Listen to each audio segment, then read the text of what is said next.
Good day to you guys. This is again Rewell from Re Reviews doing another unboxing diary, and we have here Robocop 3 by Hot Toys MMS 669. So I have had this figure for a while, and this was a bit controversial because of the color scheme. It was supposed to be more blue, but because of what do you call that? I don't know, some design decisions, they were confused in turning it into bluish or into gray. So they ended up with something that is more of Robocop 1 than actual Robocop 3.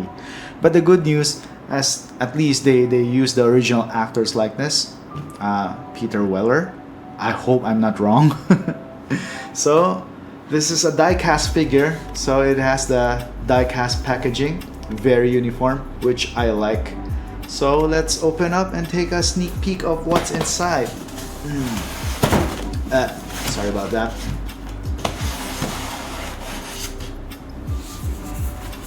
And okay, so while opening this, I found something a bit disturbing.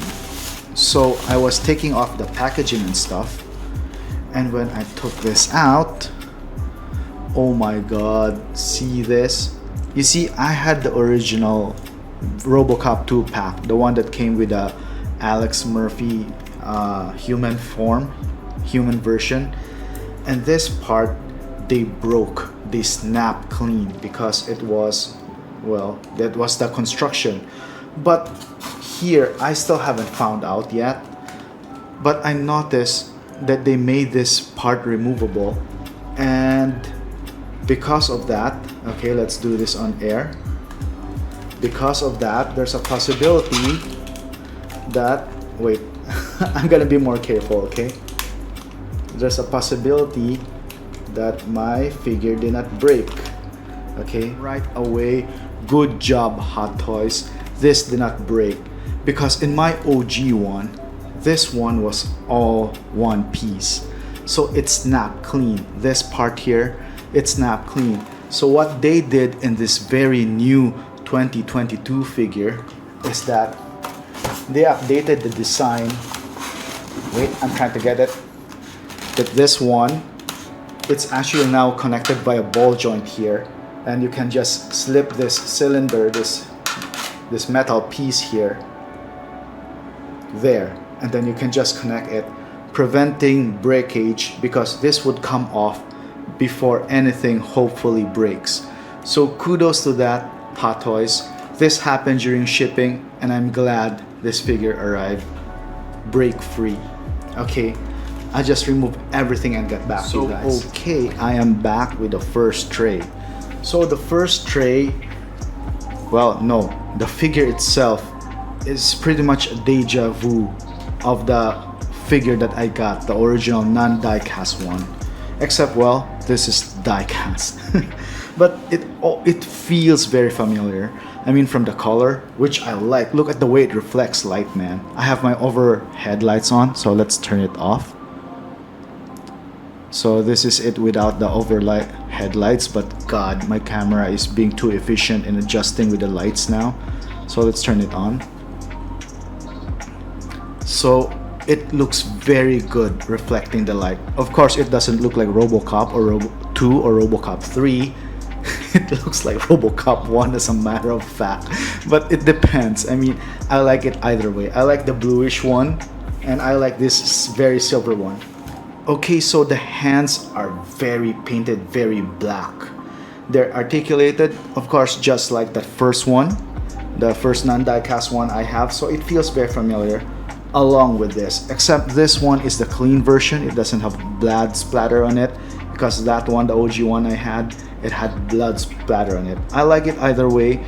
This is very clean though, which I don't mind, because the one that I had was a bit battle damage and all. But of course, it comes with a battle damage plate, which is a very not so good contrast with how clean everything is. So I don't think I'll be using this chest plate. Maybe just as a spare or something. Okay, so along with that, still the same accessories, one die cast Cobra gun, which of course we're gonna put in his holster here a bit later, and this one which we can post. You can post him firing and all.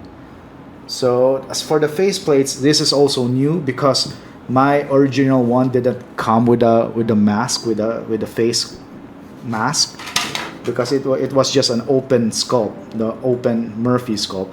This one, of course, he's in full Robocop attire and his expressions are here. Okay, so let us go on to the second tray, and after that we can take a closer look at this figure. So, okay, the second tray is basically what I call the Robocop 3 accessory pack. To be honest, this feels like the Robocop 1 figure, the OG Robocop 1 figure with some, improvements in technology. And this one is the Robocop 3 weapons pack.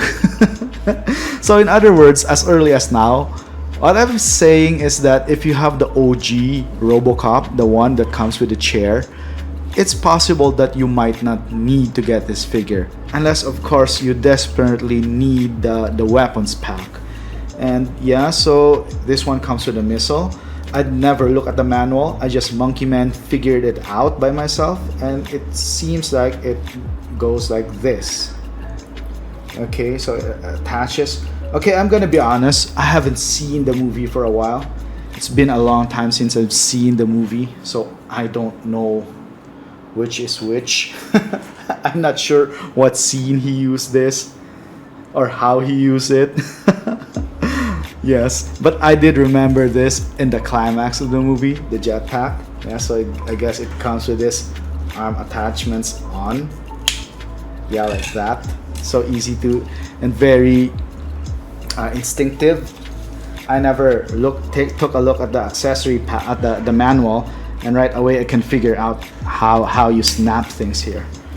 So that is good, okay? And the stand, well, it's not as good as the one that came with the 2-pack. What I like about this is that this is hard to damage and scratch, unlike that one which was more fragile. And the stand is a bit more updated because it has this angle now. I haven't seen this, truth be told. I have never owned a figure with a stand like this, because this one has an angle to it. So I guess it's more secure and brings the figure more to the front than having it stuck at the back. So that is awesome. So this figure is actually very light. I paid about 26,000 for it, which I admit, man, it is very expensive for what I paid for. I mean, I just got it because I need to have a helmeted version of Robocop in my collection. But for the price, I'm not sure, man. But here's the thing. Robocop figures, sometimes they're expensive. Sometimes they hit a certain price point. And sometimes they remain cheap. They drop. Okay, so you might hear my daughter in the background, so I'm sorry about that. She's watching me as I'm reviewing this figure. So yeah, I turned the lights off, but still my AR, my light adjustment like sort of took over. But I like how shiny and chromy it is. See? And even with little light, you can see the detail. So let's get on with a few poses, and let's call it a day. Okay, here we are with the first pose. This is what I call the standard Robocop pose. Well, not really. Of course, I can fix it more, but I'm just making it a point across that if you're gonna pose Robocop this way, then you don't need this figure. This is it. That is why I think that this figure is only good if you do not have the die-cast helmeted Robocop figure with you. If you don't have that, that's the only reason why you would get this. Other than that, completely zero reason for you to get it, unless you just want to update your Robocop figure. You just want, more than one Robocop in your shelf. So, yeah. I like it, standard looks. Of course, same problems with the articulated fingers. It's a bit hard. I mean, it takes a bit more time, you know, than just to have gun holding fingers to slip in. And I just included this USB key, this 80s USB key here that could be used as a knife, you know, just so you have an idea if you want to pose him with it. Still, in my opinion, it's too clean, and you know, since we got the Robocop, you know, figure, the Robocop 3 figure, might as well use all the accessory packs that come with it. And oh my god, I can't believe how cool this looks.